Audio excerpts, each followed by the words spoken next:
Assalamualaikum warahmatullahi wabarakatuh. Untuk kelas 7 hari ini kita akan belajar tentang kalor. Kemarin kita udah belajar tentang kalor sedikit ya. Jadi kalor sering disebut sebagai panas ya, bukan kolor ya, tapi sebagai panas. Nah, kalor dapat berpindah dan perpindahan kalor dapat dinyatakan sebagai 1 konduksi, 2 konveksi, dan 3 radiasi. Konduksi adalah perpindahan kalor tanpa adanya perpindahan partikel zat. Contohnya, ketika kamu mengambil air panas ya dalam gelas, kemudian sendoknya dimasukkan ke dalam air panas tersebut, nanti bagian ujung sendoknya akan terasa panas juga, dan kamu tidak akan melihat partikel airnya yang akan naik ke bagian ujung sendok. Nah, berikutnya konveksi. Konveksi adalah perpindahan kalor dengan adanya perpindahan partikel zat. Contohnya apa? Contohnya ketika kamu menjerang air atau lagi nggodok wedang ya. Nah, nggodok air ya. Nah, nanti ketika sudah mendidih, maka airnya akan berpindah dari bawah menuju ke atas. Nah, sehingga terlihat seperti air yang meletup-letup. Nah, nanti akan terlihat perpindahannya. Yang di atas menuju ke bawah, di atas permukaan menuju ke bawah, yang di bawah menuju ke atas. Konveksi.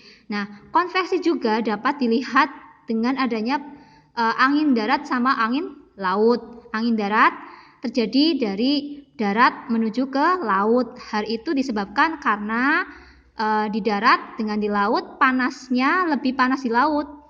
Ya, sedangkan di darat lebih dingin, sehingga tekanan di darat lebih besar dibanding di laut, dan angin akan bergerak menuju ke laut. Itu terjadi pada malam hari. Kemudian angin laut terjadi pada siang hari.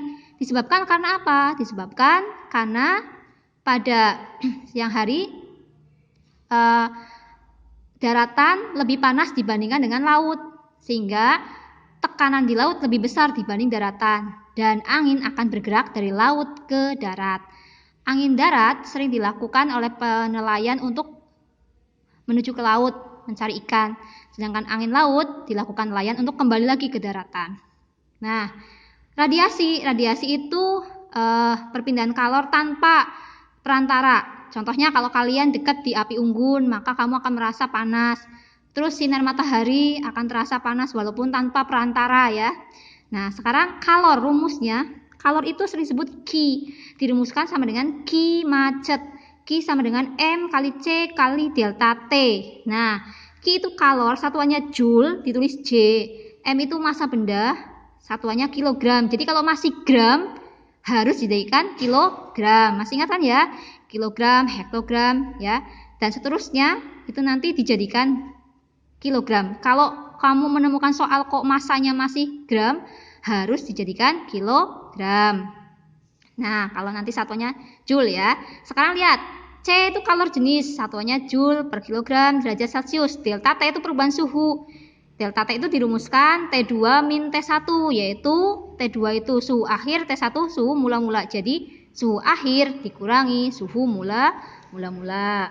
Contoh soal, sebuah benda bermassa 50 kg dipanaskan dari suhu 20 derajat Celcius menjadi 60 derajat Celcius. Jika kalor jenis benda 0,004 Joule per kilogram derajat Celcius, carilah kalor yang diperlukan pada proses tersebut. Nah, diketahui berarti masanya berapa? Masanya 50 kg. Terus suhu mula-mula mana? Suhu mula itu 20 derajat Celcius. Terus suhunya akhir 60 derajat Celcius, sehingga delta T-nya T2 min T1, 60 dikurangi 20 sama dengan 40. Terus C-nya, kalor jenisnya adalah 0,004 Joule per kilogram derajat Celcius. Pertanyaannya, carilah Q ya, carilah kalor nih. Kalor itu Q. Berapa Q-nya? Maka jawabannya adalah Q sama dengan MC delta T. 50 kali, ini pakai dot ya, atau pakai titik itu artinya kali ya. Dot dibacanya atau kali. 50 kali 0,004 kali 40 sama dengan 8 Joule atau 8 J. Oke, itu lanjut.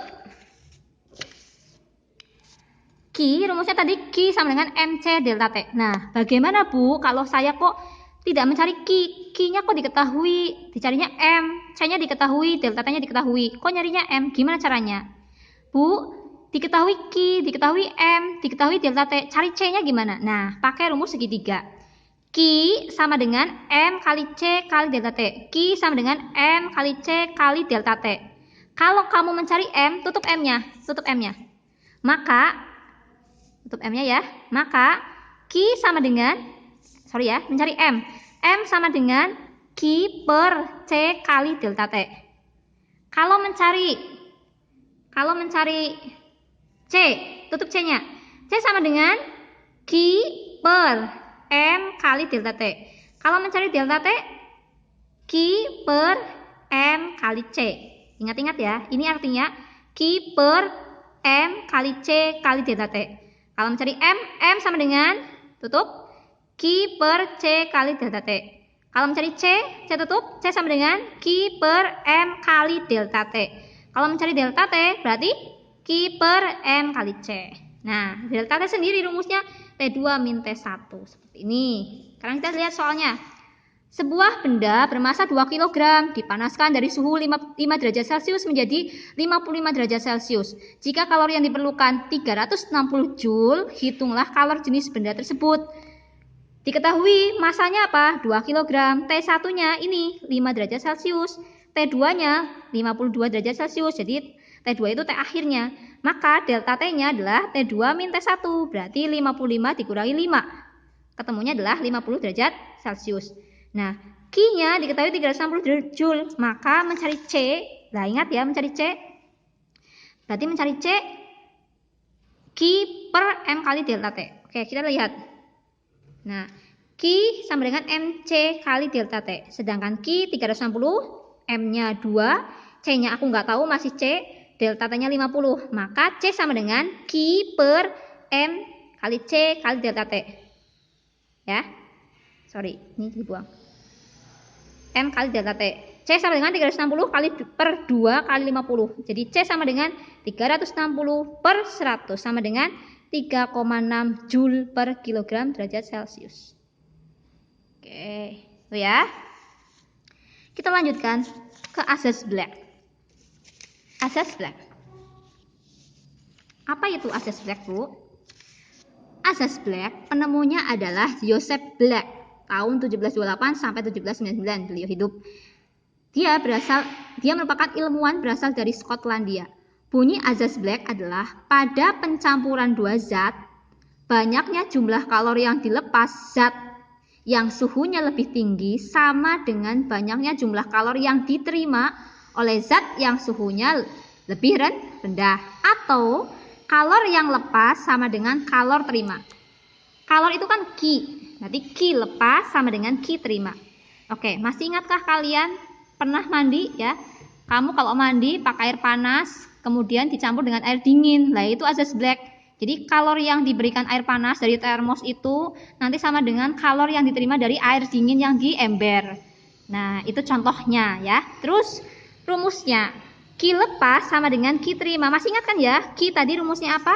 Q tadi rumusnya M kali C kali delta T kan? Nah, masukkan rumus Q lepas M kali C kali delta T. M-nya M lepas, C-nya C lepas. L ya. Deltanya lepas. Nah, Q terima M sama saja M C delta T. Rumusnya sama. Tapi ini yang terima. Ini yang terima. Nah, seperti ini rumusnya. Delta T-nya nanti ini T lepas dikurangi TC. TC itu suhu campurannya. Sedangkan ini TC-nya suhu campuran dikurangi suhu terima. Oke, mungkin kalian sampai sini belum paham ya. Mari kita lihat di soal. Mulai agak susah, jadi kamu perhatikan baik-baik. Sebuah benda sebuah benda X, ya ini benda X nih. Benda X bermasa 2 kg. Berarti MX-nya massa benda X 2 kg. Dengan suhu 40 derajat Celcius, ini punya suhu 40 derajat Celcius. Tx-nya sama dengan 40 derajat Celcius. Dimasukkan ke dalam air.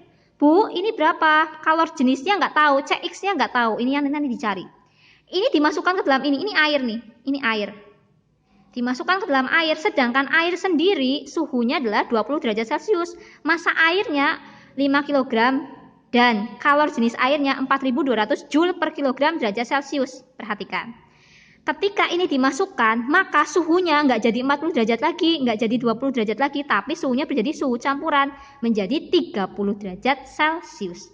TC, suhu campuran adalah 30 derajat Celcius. Perhatikan, mencari Cx, maka Q lepas sama dengan Q terima, rumusnya tadi ya. MC delta T, ini juga sama, MC delta T. Kamu harus mencari mana yang masuk Q lepas, mana yang Q terima. Kamu lihat mana? Untuk menentukan mana yang lepas, mana yang terima, kamu lihat suhu X sama suhu air. Suhu X 40 derajat, suhu air 20 derajat. Berarti yang melepas yang mana? Yang melepas itu yang tinggi. Berarti yang ini yang melepas, ini yang menerima. Berarti di sini punya X. Ini berarti punya air. Nah, sekarang perhatikan bawahnya. Ketika kamu sudah mengetahui bahwa yang lepas adalah benda X, yang terima adalah benda air, maka untuk mencari delta T, kamu harus tahu Tx min Tc dari mana nih? Nah, lihat delta T, kamu lihat. Karena ini dilepas itu X, maka kamu lihat X. Tx dan lihat Tc-nya. Gedean mana? Oh, gedean ini. Berarti Tx min Tc. Tx min Tc, betul? Nah, untuk yang di delta T terima, kamu lihat. Karena delta T-nya itu diterima, maka yang menerima tadi yang air ya. Maka kamu lihat suhu air dengan suhu TC. Gedean mana nih? T airnya 20, TC-nya 30. Gedean ini kan? Maka ini dikurangi ini. Maka TC min TA. Langsung masukkan sekarang. Masanya 2. Ya, CX-nya aku nggak tahu karena dicari. TX-nya 40 ya. Nih. Terus TC-nya 30 nih. Masukkan sini. Massa airnya 5. Ya kan? C airnya berapa? 4200 kalor jenis airnya. TC-nya 30, masukkan sini. TA-nya berapa? 20 nih, masukkan sini. Masukkan 2 kali CX 40 dikurangi 30 10 sama dengan 5 kali 4200 30 dikurangi 20 10 ya. Terus 2 kali 10 20 kali CX ini 5 kali 4200 kali 10 ketemunya berapa? 210.000 ya. Nah, sekarang CX sama dengan 210.000. Ini pindah karena ini perkalian jadi pindah ke ruas ke bawah. Jadi pembagi. 210.000 dibagi 20, maka CX ketemunya 10 berapa ini? 10.500 Joule per kilogram derajat Celcius. Nah, itu untuk azas black. Nanti kalau kalian masih bingung, kalian tanyakan lagi lewat chat pribadi ya. Tuh. Kalau ke grup juga nggak apa-apa. Terus sekarang kita lihat. Perhatikan. Ini adalah pada saat zat mendidih, maka untuk mencari Q kita menggunakan M kali U. U itu apa?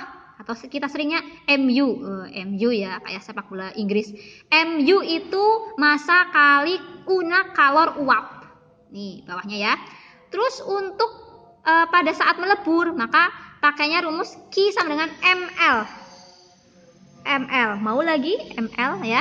Nah, ini untuk L-nya itu lebur, M-nya massa. Nah, perhatikan grafiknya. Ini penting sekali, perhatikan. Dipakai sampai kelas 9 ya. Perhatikan. Jika ada grafik seperti ini, perhatikan baik-baik. Ini min 5 ya, min 5. Naik nih, dari A ke B naik. Terus ke C, terus ke D, ke E. Nah, dari A ke B rumusnya QAP-nya kalornya menggunakan MC kali delta T. Kalau di sininya min, maka CS. Karena CS dengan C air itu beda. CS itu 2100, C air itu 4200. Nah, kalau di sini min maka CS. Macet. Kalau naik kan macet ya. Oh, mobilnya macet nih, bisa-bisa pakai QAP rumusnya macet, C-nya pakai min 5 CS. Delta T-nya perubahan suhu dari mana, Bu? Perubahan suhunya dari min 5, titik A min 5, titik B 0. Min 5 ke 0 berarti 5. Sedangkan QBC pakai rumus massa kali L. L itu kalor lebur. Biasanya diketahui di soal. Terus dari C ke D, QCD pakai rumus macet. Naik kan macet ya, pokoknya kalau naik-naik macet. Tapi ingat, C-nya di sini sudah mulai cair. Kalau di sini kan kayak kamu pegang es lah ya, lama-lama dia melebur, lama-lama dia mencair. Pakainya C air, berarti beda dengan ini. Delta T-nya gimana? Pada waktu C, di sini titik C 0, D 100, berarti dari C ke D adalah 100 di sini. Sedangkan D ke E, rumusnya adalah MdE sama dengan M kali U karena sudah mendidih di sini.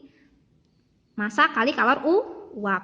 Kalau disuruh mencari dari Ki A sampai E, maka ini dicari dulu hasilnya berapa, ini dicari dulu hasilnya berapa, ini dicari dulu hasilnya berapa, ini dulu dicari hasilnya berapa, ditambahkan semuanya. Bu, kalau ada soal kok dari Ki A sampai C, ya udah, ini cari, tambahkan. Ini nggak usah, gitu. Kalau Bu suruh mencari dari Ki B sampai D, ya ini cari, tambahkan. Ini rumusnya. Oke ya, perhatikan, soalnya perhatikan. Sebongkah es 2 kg. Awas hati-hati, masih ini sudah lengkap kilogram. Kalau masih gram berarti harus jadikan kilogram. Sebongkah es 2 kg dipanaskan dengan suhu. Dilihat pada grafik.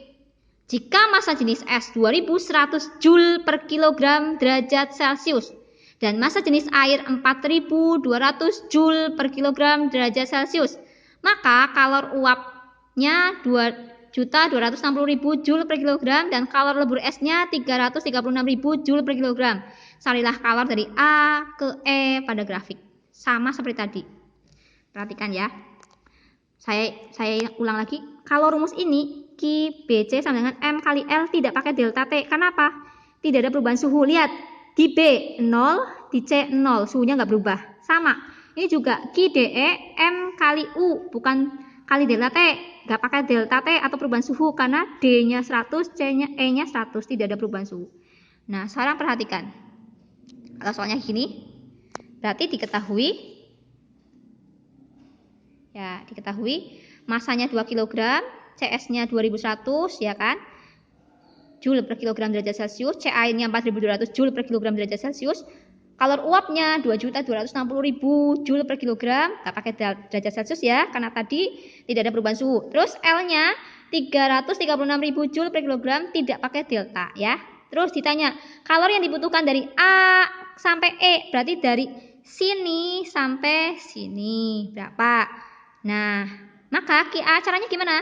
Kamu cari dulu dong. Kamu cari dulu dari A ke B, maka Ki AB sama dengan MCS delta T, karena ini minus. Kalau minus kan berarti bentuknya S ya, berarti CS. Maka 2 kali 2100 delta T kan berarti dari min 5 ke 0. Nah, min 5 tambah 0 berarti berapa? 5 aja ya langsung, 5. Nah, ketemunya 2000 Joule. Terus Ki BC. Ki BC-nya ini dari B ke C kan Ki sama dengan ML kan? Berarti massa kali lebur. Ketemunya ini 672.000 Joule. Ki CD ini naik, pakai macet lagi kan kayak tadi. Nah, berarti nanti rumusnya pakainya ini MC air kali delta T. Nah, perubahan suhunya mana, Bu? Ini C-nya 0, D-nya 80. Dari 0 ke 80 berapa? 80 kan? Kali 80. Ketemunya 672.000 Joule. Dilalah sama ya angkanya sama ini. Nah, terus cari yang Ki DE ini. Berarti MU kan? M kali U. Maka 2 kali U-nya berapa tadi? U-nya nih, U-nya 2.260.000. Nah, nanti ketemu deh. 4 berapa ini? Ya.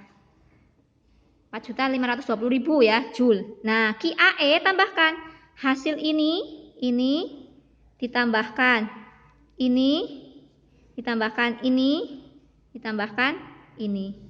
Nanti ketemunya ini ya.